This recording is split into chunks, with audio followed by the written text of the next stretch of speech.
Bismillahirrahmanirrahim. Assalamualaikum warahmatullahi wabarakatuh. Alhamdulillah alladzi bi sifatihi tatimmus shalihah. Allahumma shalli wa sallim wa barik wa an'im ala nabiyyina Muhammadin sallallahu alaihi wasallam.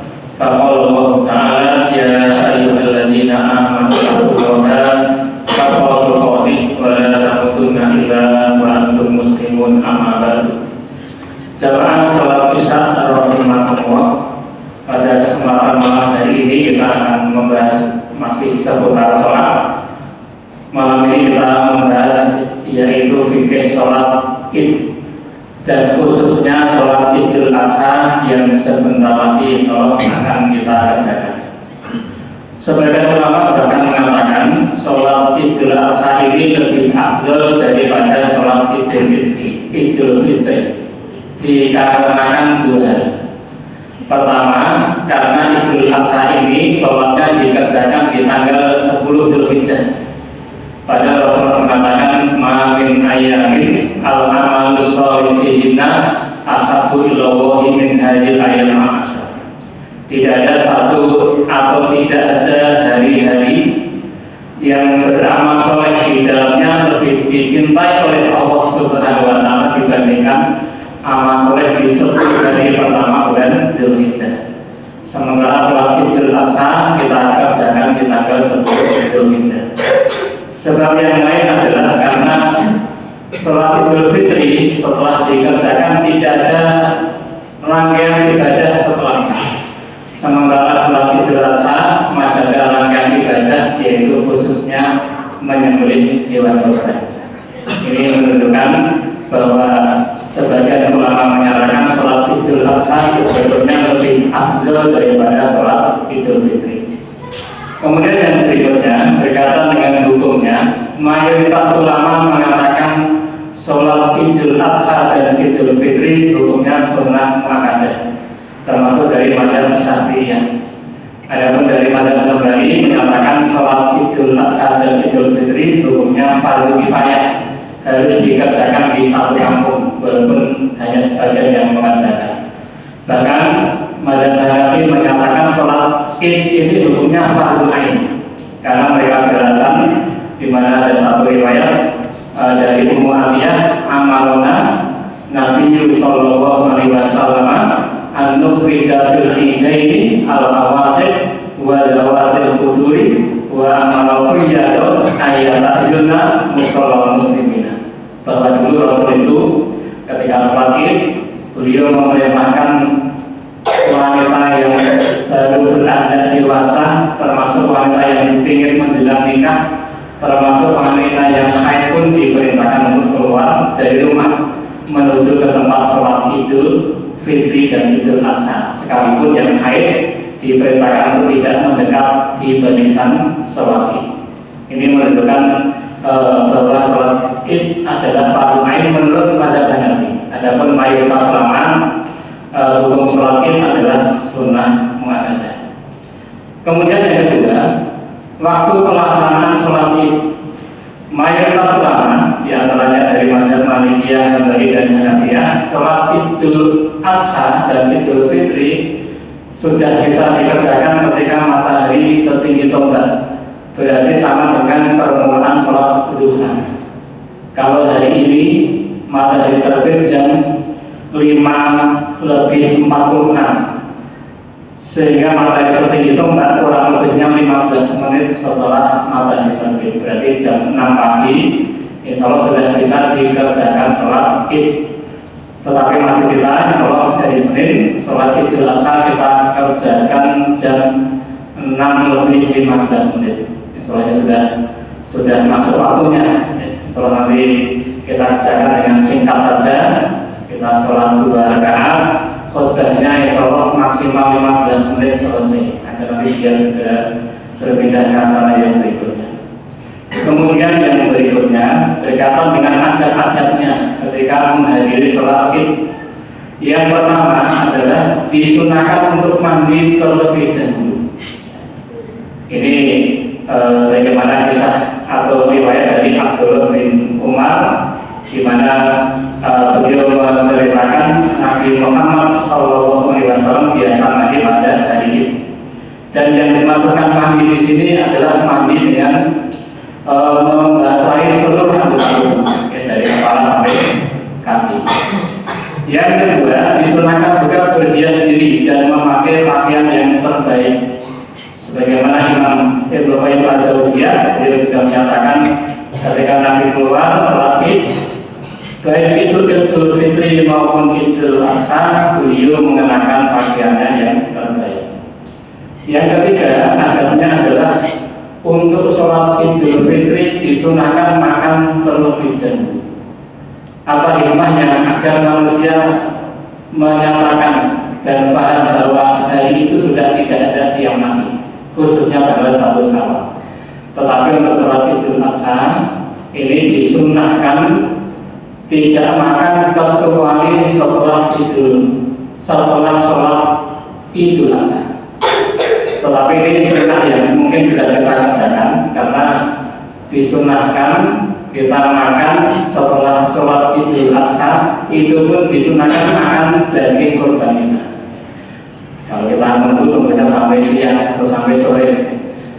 Dulu para sahabat biasa mengerjakan sunnah ini. Mereka sholat Idul Adha tidak makan dulu, sampai rumah mereka membeli binatang kurban, dimasak, kemudian langsung dimakan. Itu waktunya cukup, karena memang tradisi atau kebiasaan saat itu mereka membeli kurban di rumah masing-masing, sehingga mungkin bisa diambil sebagian, dimasak. Bahkan kebiasaan Rasulullah itu sebelum ada zuhur, kondisi daging kurban itu sudah dimasak oleh keluarga beliau. Ya, ini setidaknya kalau kita belum bisa mengamalkan, kita tahu sunnahnya, bahwa yang paling abdul sebetulnya adalah untuk sholat Idul Adha kita makan nunggu sampai daging kurban kita ini siap untuk kita makan. Kemudian yang keempat adalah bertakbir ketika keluar hendak sholat. Dan khusus sholat Idul Adha ini sebetulnya takbir sudah disunahkan sejak tanggal 1 Dzulhijjah, di mana Rasulullah ketika menyatakan fadilah 10 hari pertama di bulan Dzulhijjah, maka beliau mengatakan wa'aksiru fi'ina at-tahlil wal takbir wal tahlil. Maka perbanyaklah di 10 hari pertama Dzulhijjah dengan bacaan tahlil, takbir dan tahlil. Abdullah bin Umar mengamalkan hadis ini dengan membaca takbir atau takbiran yang kita kenal.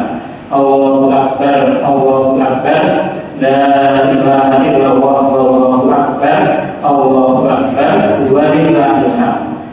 Takbiran seperti ini sudah mencakup kalimat tahlil, kalimat takbir dan kalimat tahlil.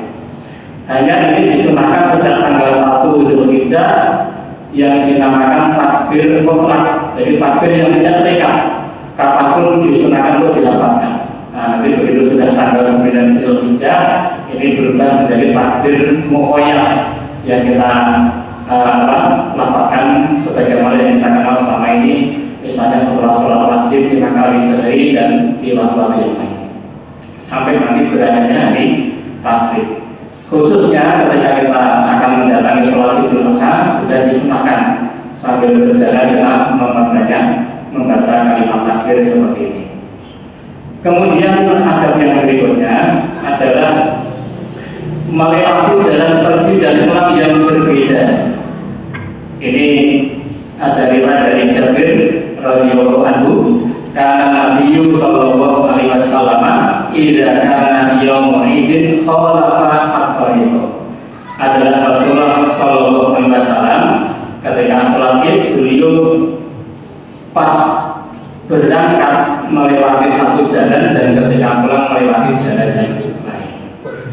Wallahu a'lam bishawab. Mungkin ini hikmahnya adalah untuk menunjukkan syiar kaum muslimin yang menghadiri sholat Id dengan bersama-sama dengan kaum muslimin yang lain, sehingga semakin menunjukkan wibawa dan kebesaran kaum muslimin. Kemudian juga adab yang berikutnya dianjurkan berjalan kaki sampai ke tempat sholat, sehingga jalan kaki lebih afdal daripada dengan menghadiri sholat Idul Fitri dan Idul Adha. Kemudian jamaah rahimakumullah berikutnya yang masih berkaitan dengan sholat Idul Adha, bahwa tidak ada sholat sunnah qobliyah id atau ba'diyah id, tetapi tidak dilarang sholat sunnah. Ini perlu dibedakan. Kalau sholat qobliyahnya tidak ada, tetapi karena kita sholat di masjid, misalnya kita masuk masjid kemudian sholat tahiyatul masjid boleh, atau sholat duha juga boleh, tetapi tidak kita niatkan sholat qobliyah id, karena sholat qobliyah dan ba'diyah id ini tidak ada. Ini riwayatnya dari Abdullah bin Abbas, tidak perlu saya bacakan untuk memastikan waktu. Yang berikutnya, tidak ada azan dan iqamah untuk sholat Idul Fitri dan Idul Adha. Kemudian jamaah rahimakumullah, kita masuk ke pembahasan berikutnya, yaitu tata cara sholat Id. Saya sampaikan secara ringkas saja. Yang pertama, kita mulai dengan takbiratul ihram. Tentunya kita lihat terlebih dahulu untuk sholat Idul Adha, setelah itu takbiratul ihram. Kemudian setelah takbiratul ihram kita membaca doa iftitah. Ada beberapa perbedaan di kalangan ulama, tetapi salah satunya yang terjadi juga adalah doa iftitah dibaca setelah takbiratul ihram. Kemudian setelah itu kita akan bertakbir, namanya takbir zaid atau takbir zawai, takbir tambahan yang jumlahnya 7 kali. Ini setelah takbiratul ihram. Kemudian apa yang kita baca di sela-sela takbir yang jumlahnya 7 ini, para ulama mengatakan tidak ada zikir khusus yang dituntunkan oleh Rasulullah SAW. Yang penting nanti kita isi dengan banyak-banyak memuji Allah Subhanahu wa Ta'ala. Dan juga ada sebagian yang menyatakan, termasuk di antara Syekhul Islam, salah satu bacaan yang dianjurkan adalah membaca Subhanallah walhamdulillah wa la ilaha illallah wallahu akbar. Atau kita pilih bacaan tahmid yang lebih ringkas, atau kalaupun tidak membaca sama sekali juga sholat kita sah. Dan takbir tambahan 7 ini juga hukumnya sunnah. Jadi mungkin bisa jadi kita menemui satu kejadian imam lupa tidak takbir tambahan baik di dekat satu atau dekat kedua, maka sholat tidak perlu diulang, sholat tetap sah karena tambahan ini sifatnya adalah sunnah. Kemudian tata cara yang berikutnya adalah setelah membaca surat, maka gerakan berikutnya adalah gerakan persis seperti sholat-sholat yang lain. Jadi yang membedakan hanya ada takbir tambahan yang jumlahnya 7. Kemudian setelah itu, ketika bangkit masuk ke rakaat kedua, imam kemudian bertakbir, namanya takbir intiqal, dari sujud ke berdiri masuk ke rakaat kedua. Maka setelah takbir intiqal nanti ada takbir tambahan lagi yang jumlahnya adalah 5 kali.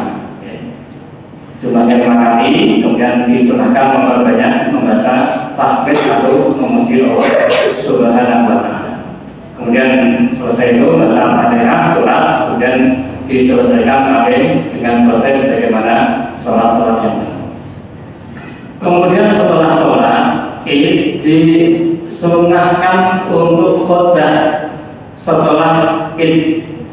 Karena dari Abdullah bin Umar, beliau mengatakan karena Rasulullah Sallallahu Alaihi Wasallam wa Abu Bakr wa Umar radhiyallahu anhuma yusalluna idaini qabla khutbah. Bahwa Nabi Sallallahu Alaihi Wasallam dan juga Abu Bakar, begitu juga Umar bin Khattab biasa melaksanakan sholat Id sebelum khutbah. Jadi dilaksanakan sholat terlebih dahulu dan setelah itu menjalankan khutbah Id. Kemudian juga bahwa khutbah ini memang tidak pernah ditinggalkan oleh Rasulullah dan Umar, begitu juga sahabat Abu Bakar Siddiq. Hanya saja memang dihukum mengikuti khutbah Id bagi jamaah hukumnya adalah sunnah. Sehingga kalau ada jamaah yang kemudian meninggalkan khutbah hanya mengikuti sholatnya saja, maka sholat Idnya sudah sah. Ini didasarkan oleh salah satu sabda Rasulullah Shallallahu Alaihi Wasallam, "Ila nahtuhu faman ahabba ayajlisa lil khutbah falyajlis wa man ahabba ayyadhhaba falyadhhab." Rasul mengatakan, saya saat ini akan berkhutbah, maka siapa yang mau tetap duduk silakan mendengarkan khutbahku, dan siapa yang akan pergi silakan untuk pergi. Ini berkaitan dengan hukum mendengarkan khutbah sholat Idul Adha. Hanya saja walaupun hukumnya sunnah tetap kita sempurnakan sampai mendengar sampai selesai, karena konsep dalam agama Islam amal sholat itu walaupun hanya sekecil apapun itu punya potensi untuk memperberat timbangan kebaikan kita nanti di padang mahsyar. Kalau amal kita berpotensi nambah timbangan di padang mahsyar, padahal semakin bertambah berat timbangan kebaikan kita, itu berarti potensi kita masuk ke dalam surga lebih besar. Maka ini hendaknya tidak menyia-nyiakan kesempatan untuk mendengarkan khutbah sholat Idul Adha. Demikian beberapa poin singkat dari fikih seputar sholat Idul Adha. Mudah-mudahan nanti hari ini Senin pagi kita bisa mengamalkan amal ini setelah bersama-sama sebagai tambahan timbangan kebaikan nanti di pada masa. Kemudian juga tidak lupa tanggal 9 Dzulhijjah. Kalaupun ada perbedaan, kita tidak akan membahas masalah perbedaan ini. Yang penting yang kita yakini tanggal 9 Dzulhijjah kita niat siang hari Arafah, dan sepadilannya adalah menghapus dosa 2 tahun, 1 tahun yang lampau dan 1 tahun yang akan datang. Saya kira demikian, dan ada manfaatnya. Alhamdulillahirabbil alamin. Assalamualaikum warahmatullahi wabarakatuh.